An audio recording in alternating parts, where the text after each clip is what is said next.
Ya, Mi 10T dan Mi 10T Pro. Xiaomi baru saja meluncurkan kedua smartphone yang sangat menarik ini dengan Snapdragon 865 yang super kencang itu di harga 5,99 juta untuk Mi 10T dan 6,99 juta untuk Mi 10T Pro yang saya pegang di sini. Ini luar biasa sekali, jangan heran kalau kami akan sangat suka dengan smartphone yang satu ini dan kami akan merekomendasikan buat kalian juga. Nah, ingin tahu secara detail kelebihannya seperti apa? Ya, kami emang kedatangan Mi 10T Pro dan kami punya kesempatan yang pendek beberapa hari untuk mengujinya dan kami akan tampilkan dalam short review kali ini.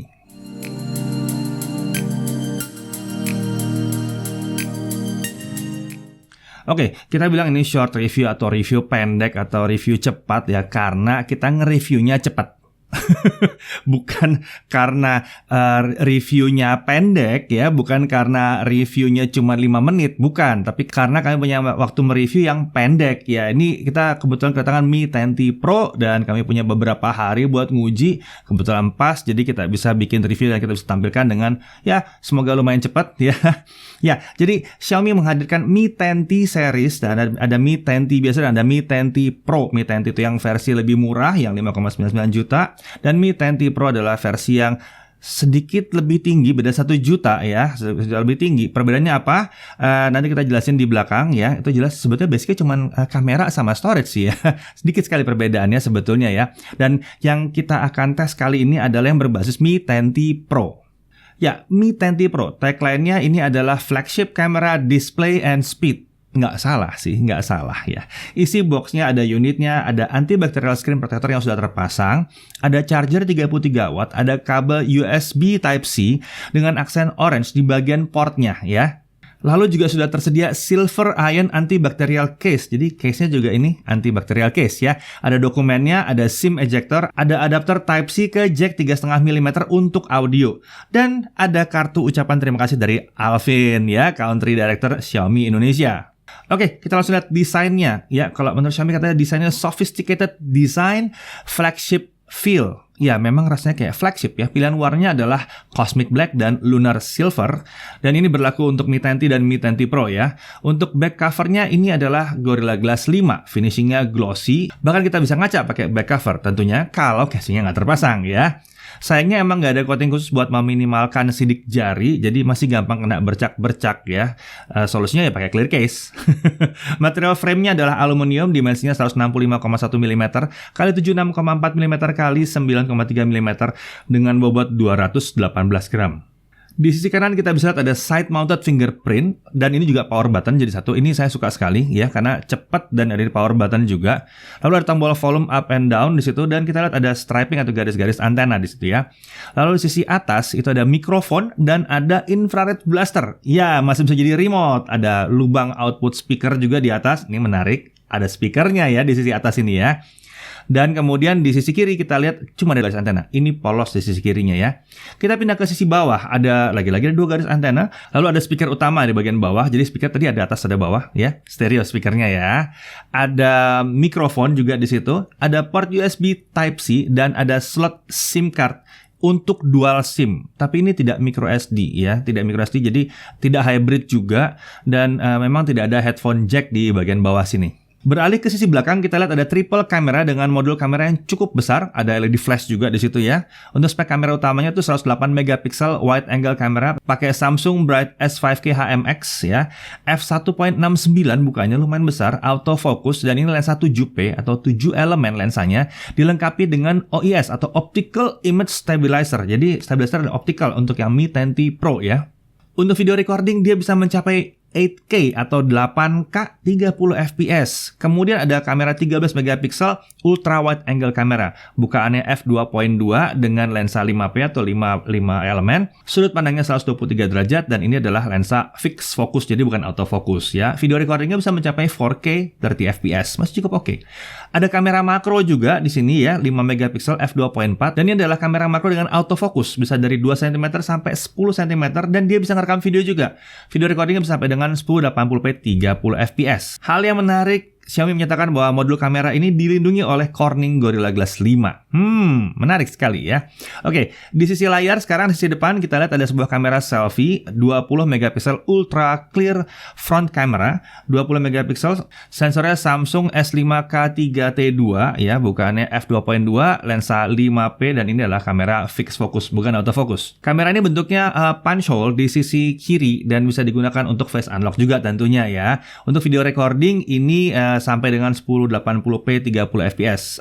Belum bisa 4K atau 1080 60 fps, kita nggak tahu apakah nanti dengan update firmware bisa berubah atau tidak, tapi yang jelas saat kita uji itu masih 1080p 30 fps. Dan tentunya seperti kita bahas tadi ada speaker di situ ya, di atas itu memang ada satu lagi speaker, jadi speaker stereo yang sangat menarik sekali karena tempat speaker utamanya itu ada di cutout tempat kita nelfon earpiece, tapi dia ada lubang memang tadi dibahas ya di frame bagian atas. Ini mirip dengan beberapa smartphone flagship yang juga menggunakan lubang di sisi atas yang tujuannya untuk membuat supaya suara itu lebih melebar ke samping. Karena kan yang di bawah itu udah jelas nembaknya ke bawah gitu ya.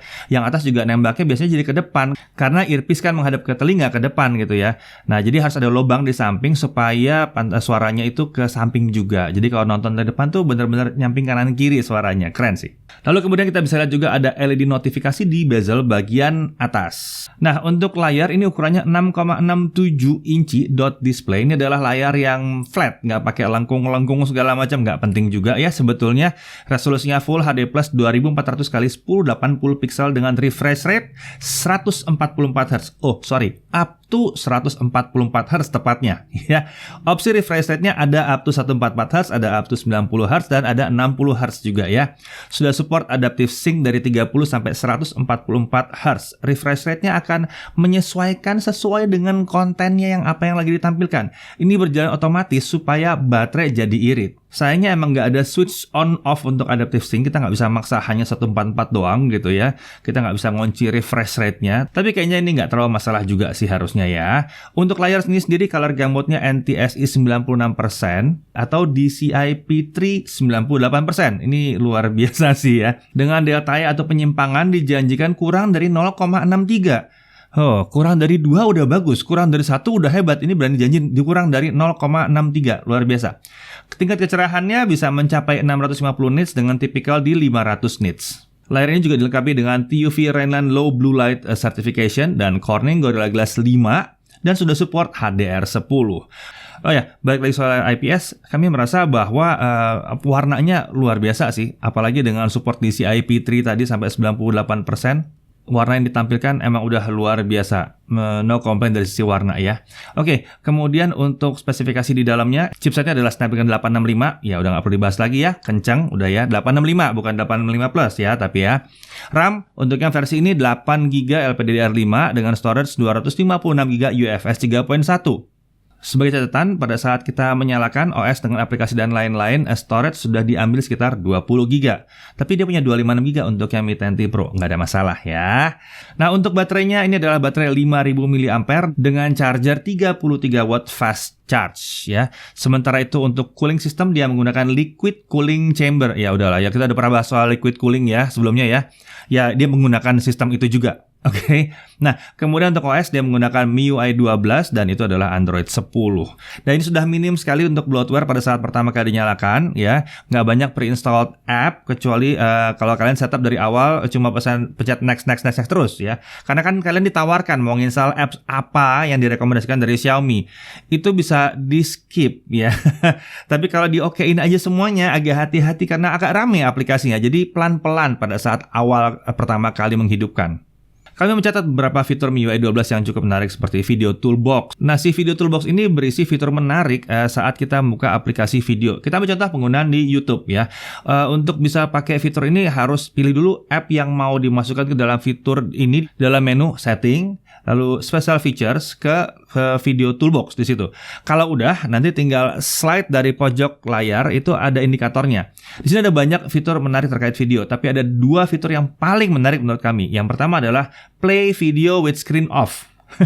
Jadi kita bisa play video YouTube ketika layarnya mati. Biasa kalau layar kita mati, YouTube-nya ikutan mati kan ya. Nah ini enak banget kalau ada yang mau buat streaming musik atau dengerin podcast yang adanya di YouTube. Podcastnya Jagat suka banyak di YouTube ya. Kalau kalian malas nyari-nyari di podcast channel, kalian bisa aja muter dari situ. nggak usah pakai YouTube Premium, bisa dimatiin layarnya.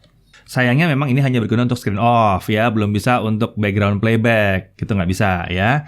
Lalu ada app floating window. Dari Video Toolbox ini kita bisa buka aplikasi yang kita mau ke dalam bentuk floating windows kecil, supaya kita bisa multitasking saat nonton video.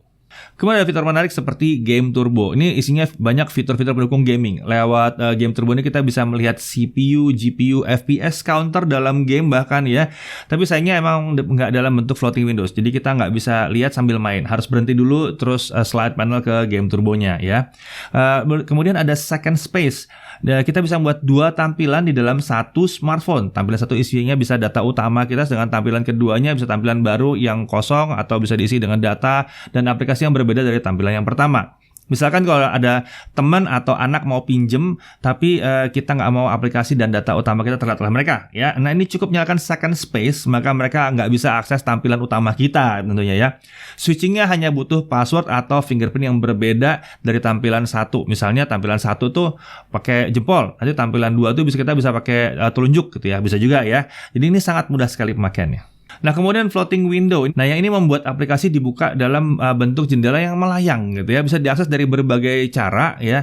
Tapi yang paling kita suka adalah saat keluar notif bar di atas, kita hold sebentar lalu kita drag ke bawah, lalu kita bisa multitasking tanpa mesti pindah dari aplikasi utama yang sedang kita lihat.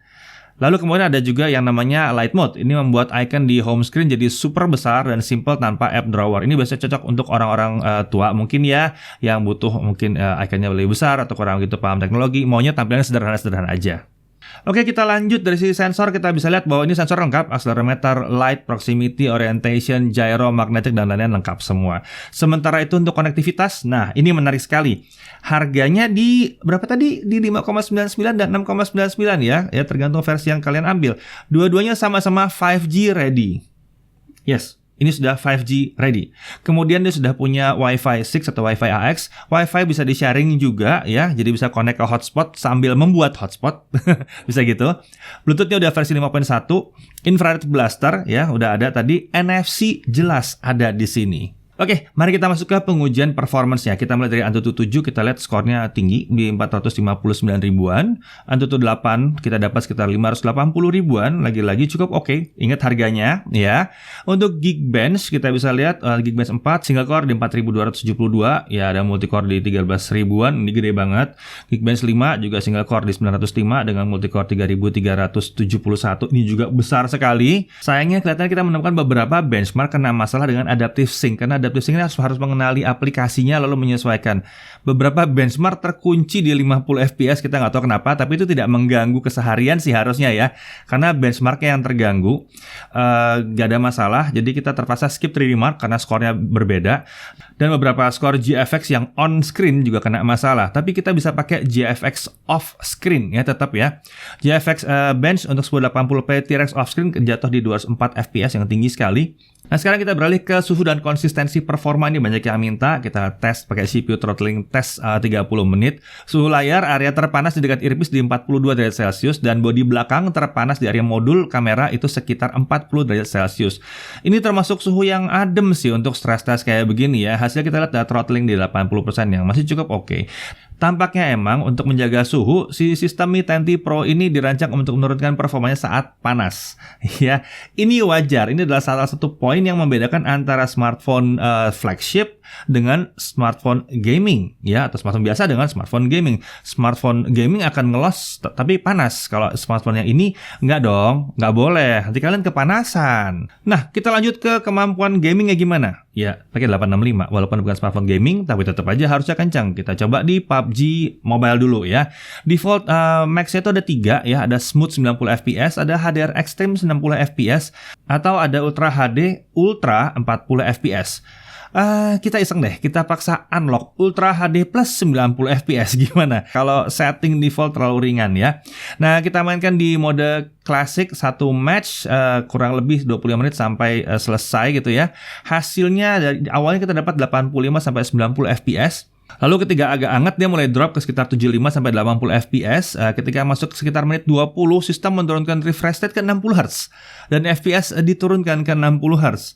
Dan kemudian ketika mulai adem lagi ya, dia balik lagi ke 85 sampai 90 fps. Ini menarik ya, menarik. Jadi rasanya kalau kita main dalam durasi yang lama, ada dua solusi yang baik. Yang pertama adalah satu, setel settingnya lebih ringan. Misalnya smooth 90 fps, misalnya kunci sekalian mungkin ada twistingnya ke 90 atau ke 60 aja sekalian kalau emang mau. Atau kalau mau digaskan aja gitu ya, ya udah pakai cooler ekstra dong. Jadi biar smartphone-nya lebih dingin. Oh ya, by the way di PUBG ini juga kita menemukan bahwa gyronya aman dan mulus. Nah, kita beralih ke PES 2021 di sini ya. Setting high FPS-nya di 60, settingnya adalah 60 FPS rata. Honkai Impact 3, setting di nomor 4 rata kanan sih intinya ya.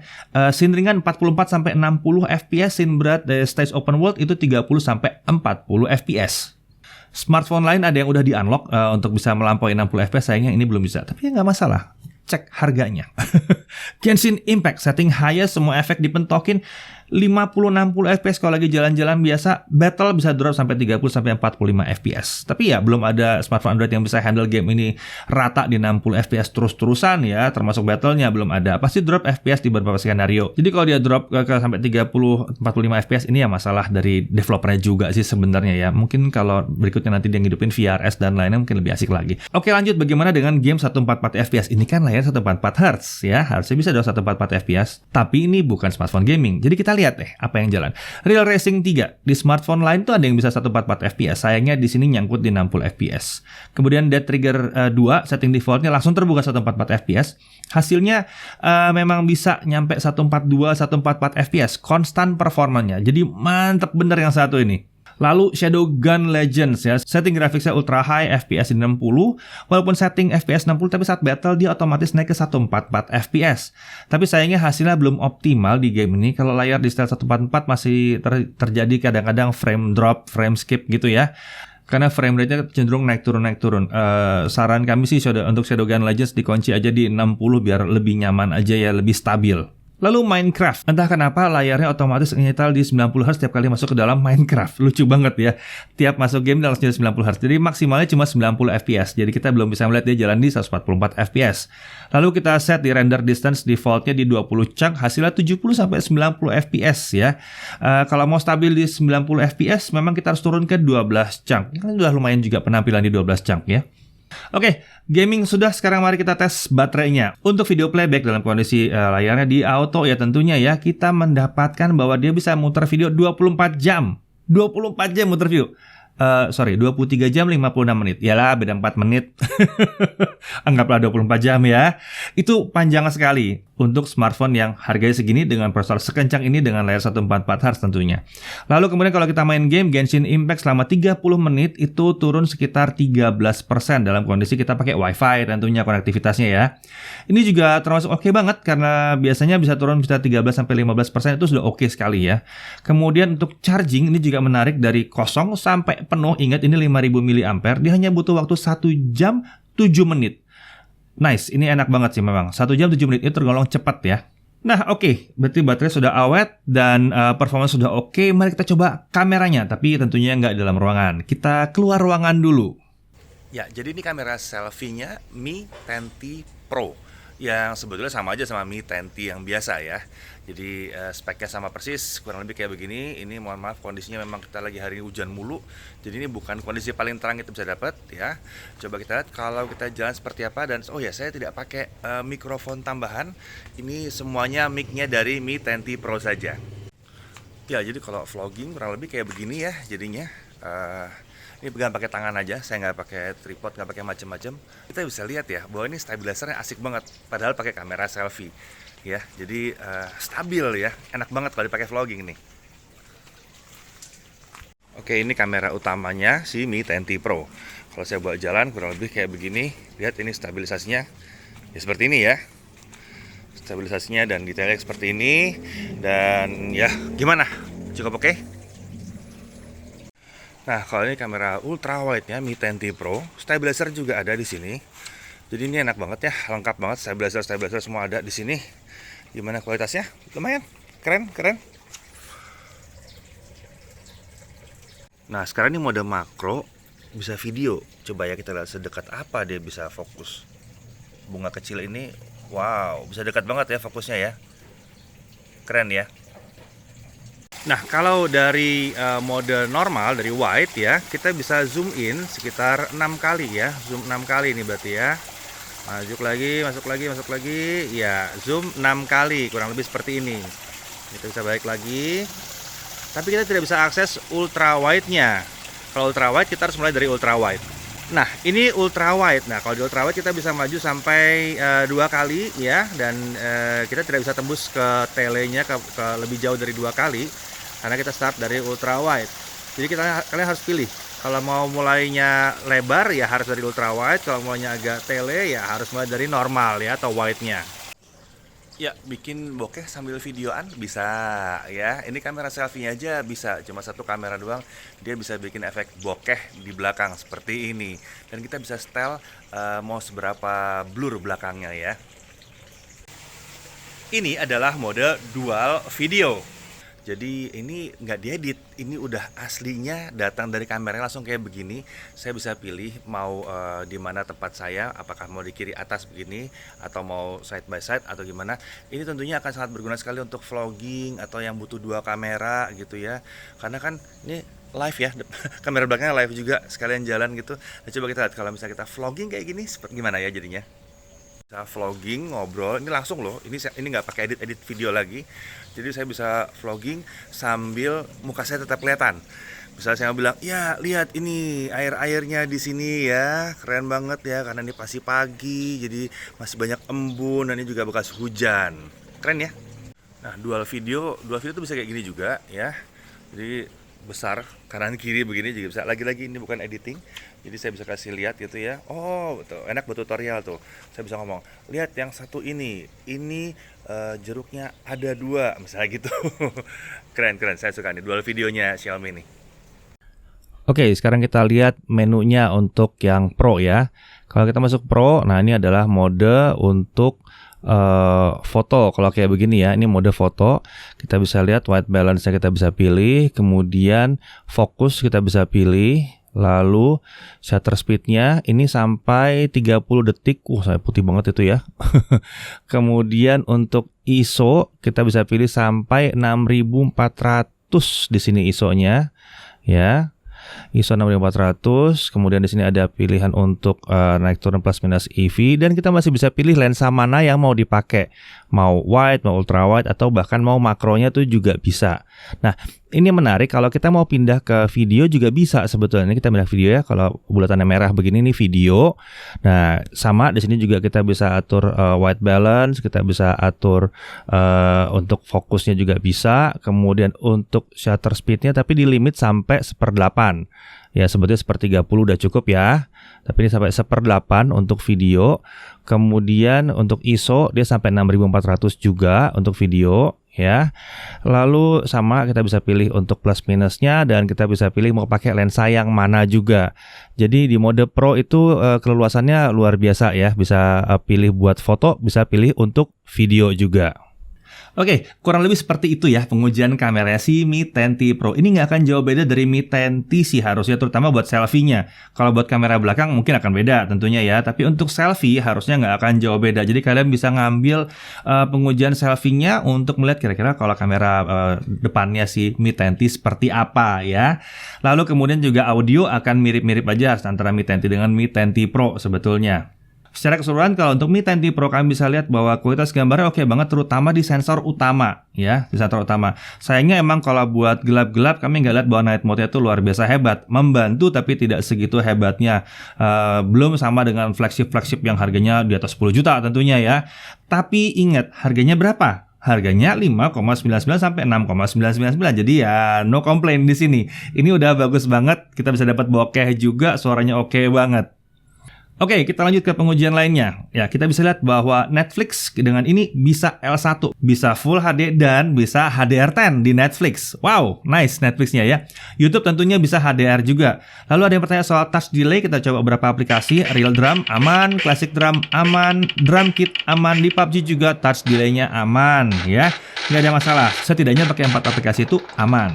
Kemudian untuk haptic feedback, Mi 10T ini pakai X-axis linear motor, mirip seperti Mi 10 dan Poco F2 Pro ya. Getarannya akurat, taktilnya enak banget, halus dan udah layak ya. Pengalaman ngetiknya disamakan dengan smartphone flagship. Yes, betul. Yang ini mirip banget rasanya kayak smartphone flagship pada saat ngetik. Nah, harga. Tadi kita udah pernah bahas berulang kali ya untuk Mi 10T di 5.999.000 harga resmi ya. Dan Mi 10T Pro ada di 6.999.000 harga resmi lagi ya. Jadi dua-duanya emang datang dengan harga yang miring sekali. Tampaknya emang segmen harga segini tahun 2020 didominasi oleh Xiaomi dan Poco ya, sama aja sih sebetulnya gitu ya.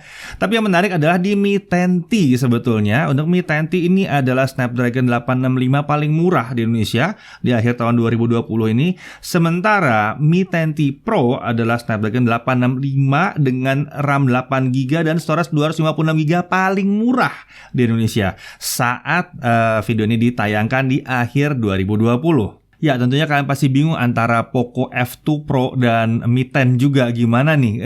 Membingungkan nih sebetulnya ya. Sementara Mi 10 emang di kelasnya lebih tinggi memang harusnya ya. Dari segi performa, gaming, semua sama-sama udah Snapdragon 865, jadi nggak usah khawatir soal performa ya. Nah, ini mungkin ada daftar perbandingan yang mungkin bisa dijadikan pertimbangan kalian ya. Ini adalah beberapa perbandingan antara Mi 10T Pro, Poco F2 Pro dengan Xiaomi Mi 10 di sini ya.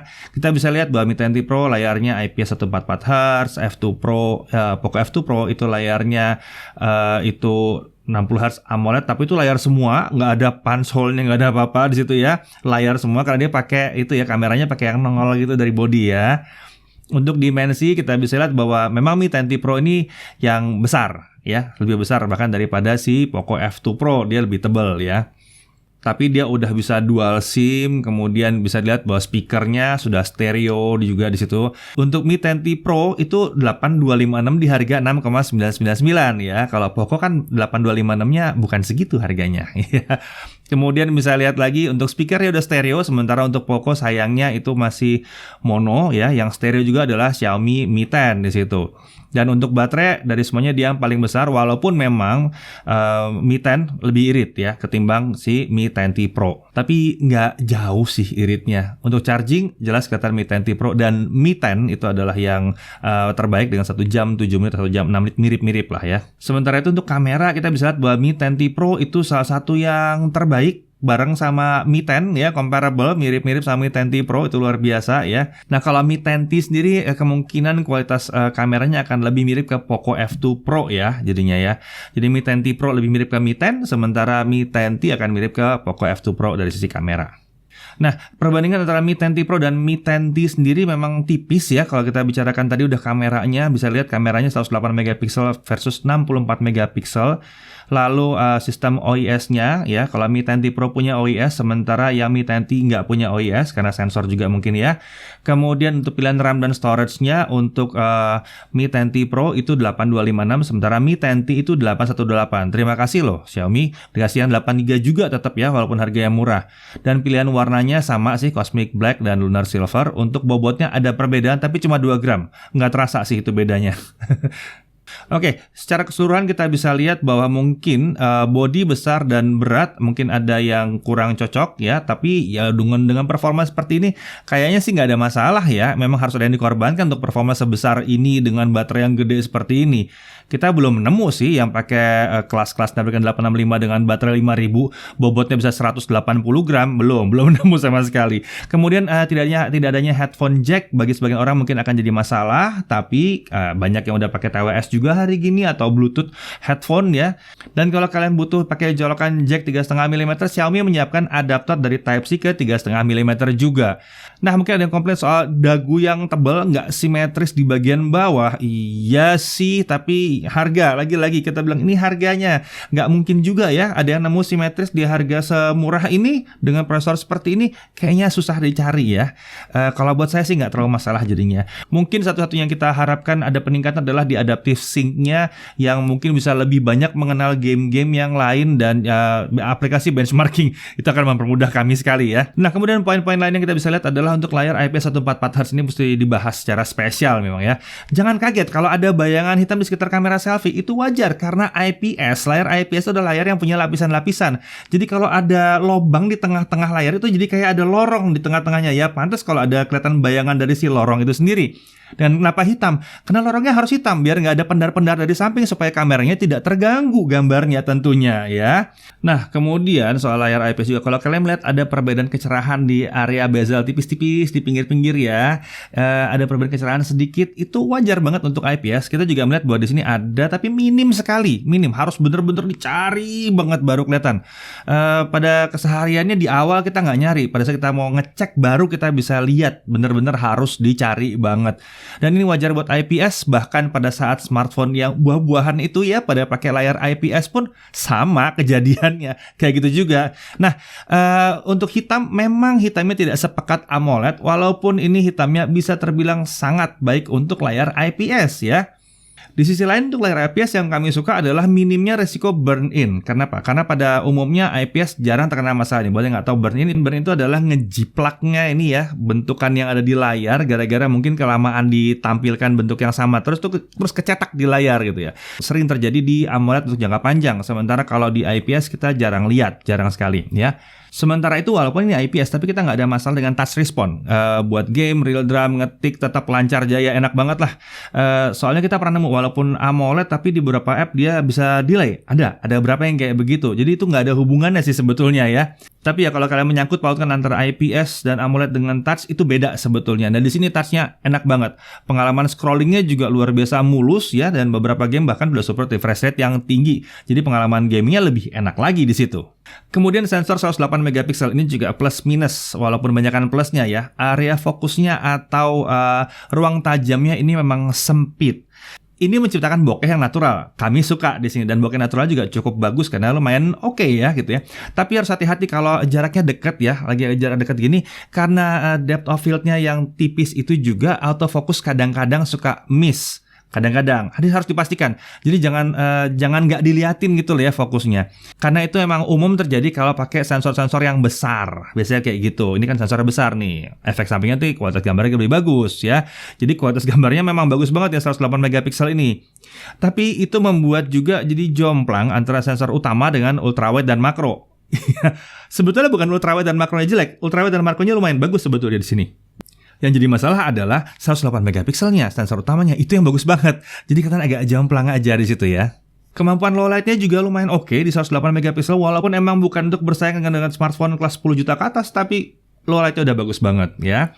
Menu juga super lengkap, bahkan sampai nggak terbahas full oleh kami karena waktunya singkat banget. Kemudian mode pro atau manualnya bahkan bisa berlaku untuk video juga. Jadi luar biasa ya, sensornya keren, kameranya juga keren secara software. Dan pada akhir kita bisa lihat bahwa performanya sangat kencang berkat Snapdragon 865, baterai juga awet, adaptive sync-nya working di sini kelihatan awet ya.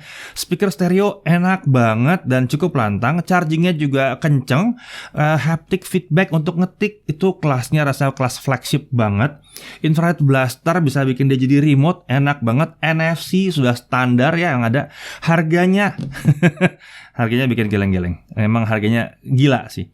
Xiaomi lewat Mi Series ini ingin membuktikan sepertinya kalau mereka juga bisa bikin HP premium jadi terjangkau.